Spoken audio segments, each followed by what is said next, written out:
কি দেখে আইছেন এখানে? এখানে তো আমাদের রবীন্দ্রনগর অঞ্চল কমিটির অন্তর্গত একটা ব্রাঞ্চ অফিস আছে সোনাপুরে। এটা 20-25 বছর আগ থেকেই এখানে আছে এই অফিসটা।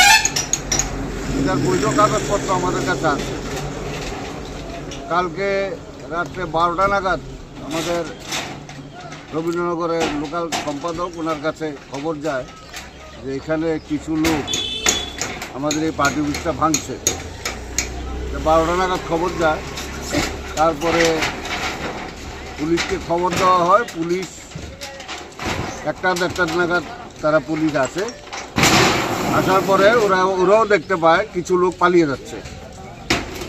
তারপরে এখান থেকে শুনেছি যা শাবল টাবল ইত্যাদি উদ্ধার হয়েছে।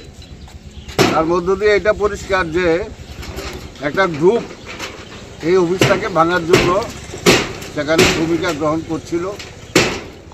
কারা হতে পারে? কারা হতে পারে? এরা দলীয় হতে পারে, আমরা তো দেখিনি কোনো দলীয়। তবে আগেও দুবার আমাদের এই অফিস আক্রমণ হয়েছে, ভাঙার চেষ্টা হয়েছে। এটা বিরোধী দল, তখন বিরোধী দল থেকে করা হয়েছিল। এটা বুঝতে অসুবিধা হয় না যে এখন যারা আমাদের বিরোধী, বামপন্থীদের বিরোধী, তারাই রাজনৈতিকভাবে ষড়যন্ত্র করে অফিসটাকে ভাঙার জন্য তারা উদ্যোগ নিয়েছিল। এখন তো কোনো নির্বাচন নেই, কি মনে করেন লোকসভা নির্বাচনের আগে মানে এই অস্থিরতা?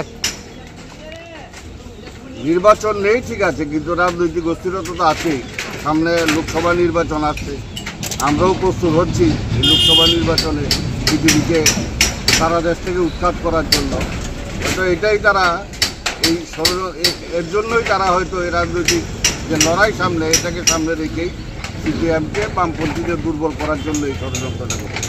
আগামীতে এখানে পার্টি অফিসকে আবার গড়ে তুলবেন আপনারা? না, হ্যাঁ, এখানকার মানুষ সবাই এটাকে সমর্থন করে, মানুষ সবাই মিলে এগিয়ে আসবে, সবার সহযোগিতা এখানে পার্টি অফিস এখন গড়ে উঠবে।